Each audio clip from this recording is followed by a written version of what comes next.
Hi, welcome to Astrology for Gann Traders. My name's Olga Morales. Now, today I'm going to extend my work on André Barbault, and I've been talking about the Mighty Four at Four, but he had something even more special than that, based on planetary alignments historically, and it's called the Cyclic Index. And it's absolutely, when we look back at what it actually has been able to do, and why he was able to make so many amazing forecasts as well. The index is very important.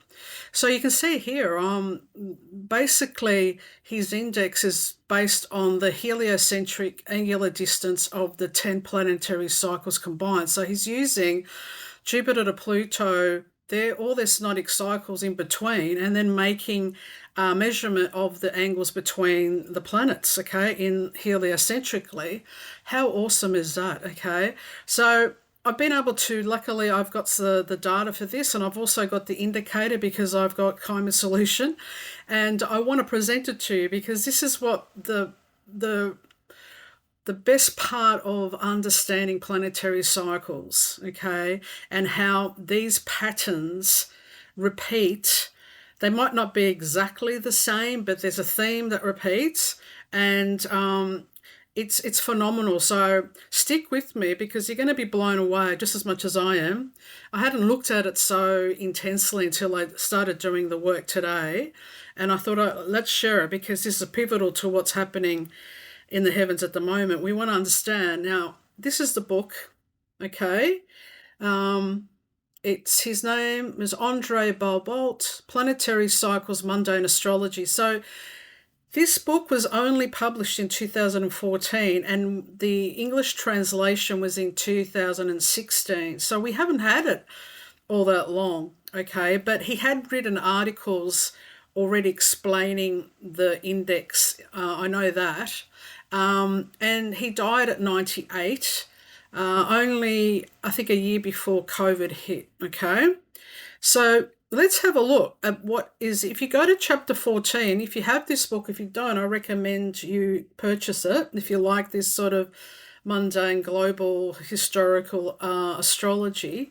He talks about how he developed the work. The index was based on Henri Gouchon, I think how you pronounce it, in the 1930s.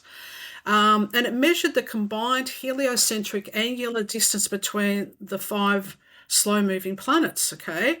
So low values meant that there was planetary compression, so they're all grouped together, and the high values mean that they'll expand, so they're wide apart. So he believed that the index reflected either periods of collective stress or recovery. So it's an ebb and flow, okay? It's like they come together, the planets, and they move apart and they come together. It's like the waxing and waning of the moon, from the new moon to the full moon, and then every value in between then becomes an index, okay? And this is it. So I'm very lucky that anyone who's got Timing Solution, I totally recommend you all buy Timing Solution if you're interested in cycle analysis and stock market and any type of cycles work.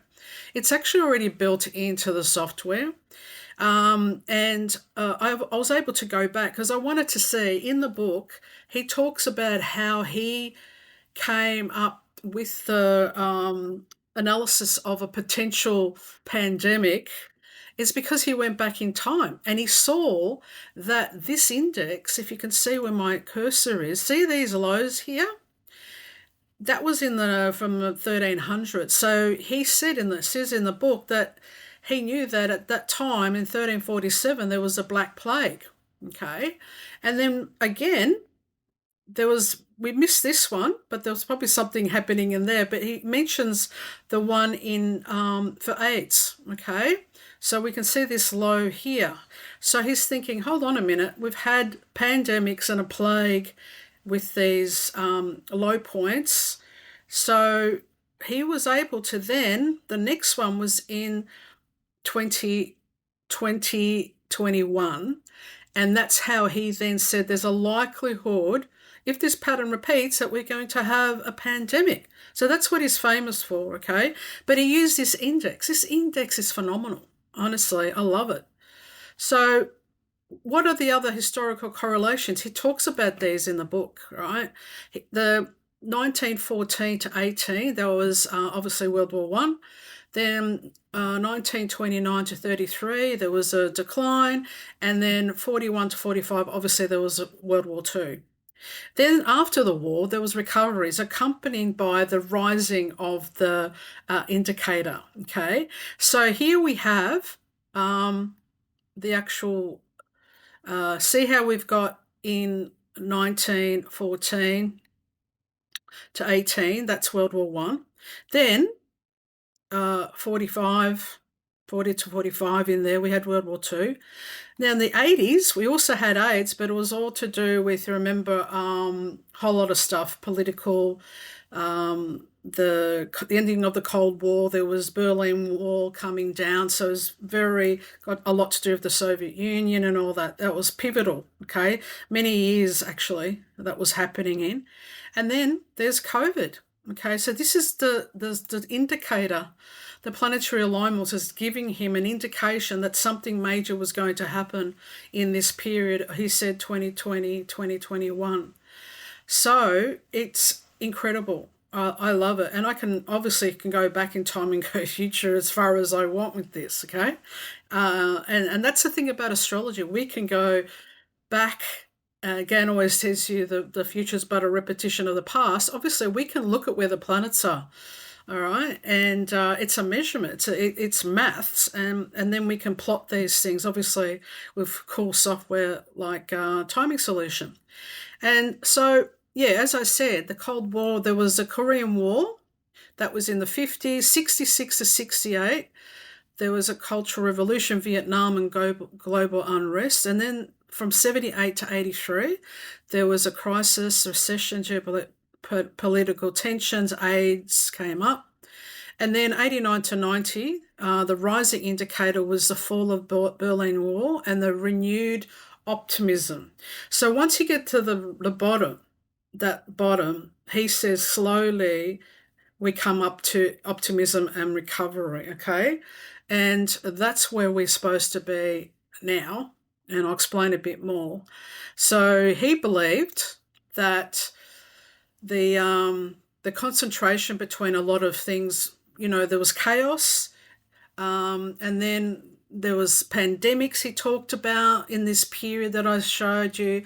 He said there could be geopolitical upheaval, collective crisis were possible expressions. So, but we know that at that time when there was that low there, it was actually COVID that, caused actually a global crisis.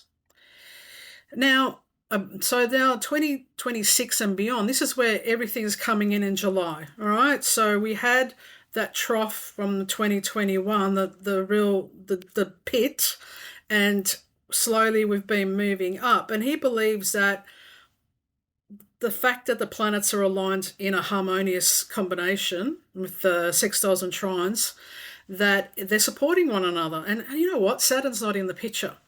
So he viewed this transition from crisis to reconstruction, okay? Well, I don't think it's going to happen overnight, obviously.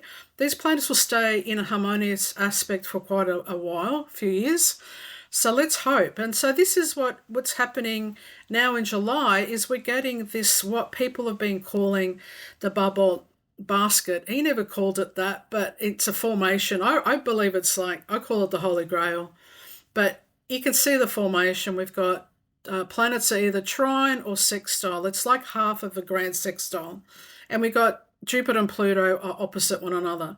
He believed that it was a relaunch of civilization. But this is to quote him, "This is the most benefic configuration of the century, and its interplanetary partnership will work for the best in a splendid relaunch of civilization." So he was very optimistic about this, because the pit, the bottom, was during COVID, and we are slowly building, coming out of that I call it a pit. Like in the pyramid, when you go down to the pit, that takes you right down the angle and you go right down to the bottom. And then slowly you have to come up and then you rise to the top and you get into the king's chamber. Very symbolic of the dark night of the soul in that pit when I went down there and had to crawl on my knees the last part. So everything's encoded with these actual cycles. Yeah, so why, to me, well, this work is so connected to Gann because I've got Gann's charts. I've told you before. I've replicated, I use my magnifying glass and everything. And he had a big chart that I've talked about before where he had four charts in the middle. He had the United States, Columbus, two CBOT charts. But then on the outside, he had all the conjunctions and oppositions of the outer planets, similar to this.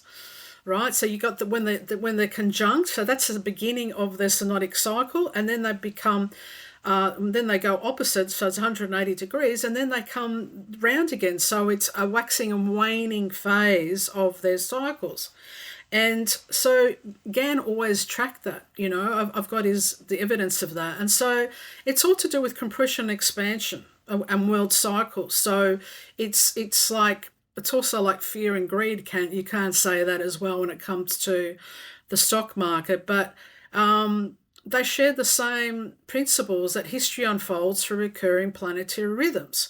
And and so what I did, man, so this is timing solution, okay? I've actually put in the data that I have for the Dow Jones only goes back to 1900. And I've sort of plotted up against the indicator, the index, just to have a look. And there are periods, obviously, when global things are happening that people get nervous and the stock market reacts all the other way around. So we got the bear and the bullish cycles of booms and busts. Also, there are famines, feasts and famines. These cycles of, negative, positive. It's pretty much aligned with these planetary gods. Actually, they are the gods and how they interact with one another. They're the story of the myths, right? So you can see that I might zoom in a little bit more, but you can see that this is when, again, World War One, Two, the 80s, lots happening in the 80s, and COVID here. So you can see that they're the pivotal ones because they're the greatest ones. They're the lowest lows, right? So yeah, the COVID one was actually the lowest out of this period. And I've just zoomed in a little bit more so you can see them a lot closer.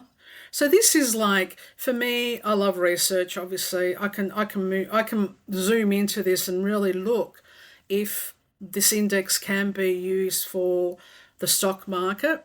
A lot of the times it can, but it's like it's a warning. It's a warning indicator. It shows up before actually something happens.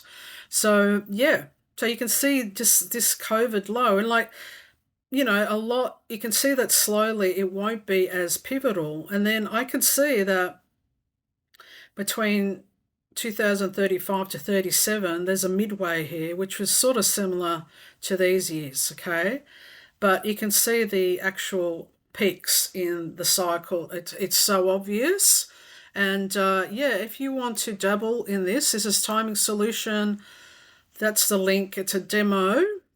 If you say my name, you'll be able to get access to the demo, and you'll be able to actually have a go at looking at this. And if you're interested in long-term cycles, it doesn't have to be the Dow Jones. You might be interested in commodities. So if you've got wheat, whatever, cotton data, you can put it in there and have an experiment with this, okay? But it's phenomenal. Like, I'm so awed by it. I mean, I had done some work on this, but I hadn't looked at it properly. And so this is all, this is when we're looking at the graphic ephemeris, we can put these planetary lines on a graphic ephemeris, and you can see that you've got Jupiter, Uranus, Neptune, Pluto all coming together in July 19th, and they all come together at 4 degrees, right? And so I've already done a video on this if you want to know more.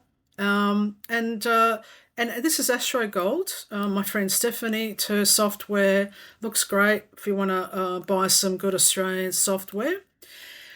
And yeah, this is the video I did called Mighty Four at Four. If you want to look at how, in terms of midpoints, some these combination of these planets actually have some really positive themes, just as Barbault said, is it the relaunch of civilization? In terms of midpoints, it's all to do with sudden luck and breakthroughs, gain without effort. There's a millionaire's midpoint that's activated. It's all to do with inner vision and mysticism and new living conditions. So, yeah, it might be a really positive time for humanity, even though at the moment the world looks very chaotic and negative. Maybe we're coming out of that lower pit, but we don't get into the king's chamber like really quickly. Okay, that's where the illumination happens. And so yeah, it's moving up slowly. But if you want to know if this actually has an impact in your chart, I recommend you watch my video. And also I made a tutorial showing you how to actually look at your midpoints. It's not really for beginner because you need to know a little bit of astrology, and you also need to be able to have access to your midpoints. So you do need some software for that. Yes, so thanks for listening. Let me know in your comments what you think, and historically, all those times, what you think was actually happening as well. And I've got to thank that we have this research of Andre to now extend our work just like he had done as well, because that's what astrology is about. We look at the past astrologers and their research, and then we build on it. But there's always that beginning. And Gann for me is also the beginning for many things that I've done and all the rabbit holes that I've gone down, because he opens you up. This sort of research opens you up to a lot of things. And yeah, so thanks for listening.